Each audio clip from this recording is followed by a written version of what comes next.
হুগলির আরামবাগে ডঙ্গল আলুপট্টি রাস মেলা ও রাস উৎসবের উদ্বোধন হয়ে গেল। শালেপুর 2 গ্রাম পঞ্চায়েতের ডঙ্গল এলাকার এই 2 রাস উৎসব ঘিরে গ্রামের মানুষ প্রতি বছর রাস উৎসবের আনন্দে মেতে ওঠেন। শুক্রবার বৈকাল থেকে রাস উৎসব ঘিরে এলাকায় মানুষের ঢল নামে। উদ্বোধন করেন পশ্চিমবঙ্গ সরকারের ভারপ্রাপ্ত কৃষি বিপণন মন্ত্রী বেচারাম মান্না। ডঙ্গলের এই আলুপট্টি মোড়ে 35তম রাস পূর্ণিমায় রাস উৎসবের সূচনা হলো এবং এইখানে কয়েক হাজার অষ্টসখী সেজে শোভাযাত্রা শুরু করে।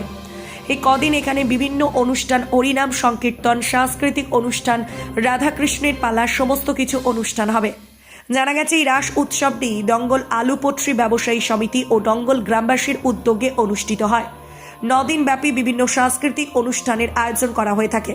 এদিনের এই উদ্বোধনে মন্ত্রী ছাড়া উপস্থিত ছিলেন জেলা পরিষদের সহ সভাধিপতি কৃষ্ণচন্দ্র সাঁতরা, আরামবাগ পঞ্চায়েত সমিতির সভাপতি শিশির সরকার, আরামবাগ সাংগঠনিক জেলা তৃণমূল কংগ্রেসের চেয়ারম্যান স্বপন নন্দী সহ অন্যান্যরা।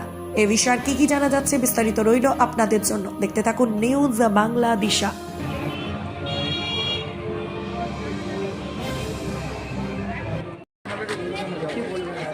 দেখুন, এটা মানুষের আবেগের উৎসব। শ্রীকৃষ্ণ রাধা মানি হচ্ছে মানুষের আবেগ। সেই আবেগকে গুরুত্ব দিয়েই বড় ডঙ্গলের সার্বজনীন রাস উৎসব কমিটি তারা 52তম বর্ষের আজকে এই রাস উৎসব আজকে সূচনা হলো। আজকে এই উৎসবকে সামনে রেখে এখানকার মানুষ একটা উৎসবের চেহারা নেয়, বড় উৎসবে। এবং শুধু এই বড় ডঙ্গল নয়, আশপাশের বহু গ্রামের মানুষ এই উৎসবকে সামনে রেখে, মেলাকে সামনে রেখে উপস্থিত হয়, নিজেদের এখানে উপস্থিত থেকে মেলাকে সর্বাঙ্গ করে। এবং এই মেলা সম্প্রীতির মেলা, এই মেলা সকলের মিলন মেলা। এবং এই মেলা শ্রীকৃষ্ণের বাঁশি, যে বাঁশির আওয়াজে মানুষ মোহিত হয়ে যেত, সেই বাঁশির উৎসব হচ্ছে এই রাস উৎসব। অতএব এই উৎসব শুধু ডঙ্গল নয়, সারা বাংলা ভারতবর্ষ জুড়ে এই আবেগের উৎসব পালিত হয়। আপনাদের এই মেলা কতদিন যাবৎ চলবে? নমস্কার। এই শ্রী শ্রী রাধাকৃষ্ণের রাসমেলা উপলক্ষে আমরা সকল স্তরের মানুষকে শুভেচ্ছা, অভিনন্দন এবং ভালোবাসা জানাই। ডঙ্গল আলুপট্টির এই রাসমেলা এবছর 35তম বর্ষ।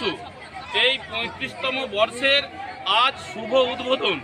এই শুভ উদ্বোধনে উপস্থিত থাকবেন পশ্চিমবঙ্গ সরকারের সম্মানীয় ভারপ্রাপ্ত মন্ত্রী বেচারাম মান্না মহাশয়, এবং উপস্থিত থাকবেন হুগলি জেলা পরিষদের সম্মানীয় সভাপতি রঞ্জন ধারা থেকে শুরু করে হুগলি জেলা পরিষদের সহ সভাধিপতি, আমাদের ঘরের লোক এবং কাছের লোক সম্মানীয় কৃষ্ণচন্দ্র সাঁতরা, আরামবাগ থানার আইসি রাকেশ সিং মহাশয় থেকে শুরু করে আরও অনেক বিশিষ্ট অতিথিবর্গ এই রাসমেলায় উপস্থিত থাকবে। কতদিন যাবৎ চলবে মেলা? এই মেলা আজ অর্থাৎ 15ই নভেম্বর থেকে 24শে নভেম্বর পর্যন্ত, অর্থাৎ 10 দিন এই ডঙ্গল আলুপট্টির ঐতিহ্যবাহী রাসমেলা চলবে। এবং সন্ধ্যাকালীন প্রত্যেকটা দিন নিত্য নতুন ধরনের অনুষ্ঠান বা সাংস্কৃতিক অনুষ্ঠান থাকবে। এবং 19 তারিখ আমাদের বিশেষ অনুষ্ঠান, এই ডঙ্গল আলুপট্টি রাসমেলা থেকে আমরা একটা রক্তদান শিবিরের আয়োজন করেছি। সেইটা 19 তারিখ মঙ্গলবার অনুষ্ঠিত হয়েছে। আপনার পরিচয়? আমার পরিচয়, আমি ডঙ্গল আলুপট্টি রাসমেলার সম্পাদক। নাম? উত্তম বেরা। আরামবাগ মতিলাল টেলিশপ ও স্যামসাং সার্ভিস সেন্টার, অনলাইন বা যে কোনো দোকানের থেকে সস্তা। আপনাদের সকলের প্রিয় মতিলাল মোবাইল। তাই আজই আসুন। পুরানো মোবাইল সারানোর চেয়ে বেশি দামে এক্সচেঞ্জ, 0% ইন্টারেস্টে, 0 ডাউন পেমেন্ট, 0 কস্টে মোবাইল ফাইন্যান্সের সুবিধা। আমাদের ঠিকানা পুরাতন বাজার, আরামবাগ হেডপোস্ট অফিসের বিপরীতে, আরামবাগ, হুগলি। আমাদের যোগাযোগ নাম্বার 7001304430।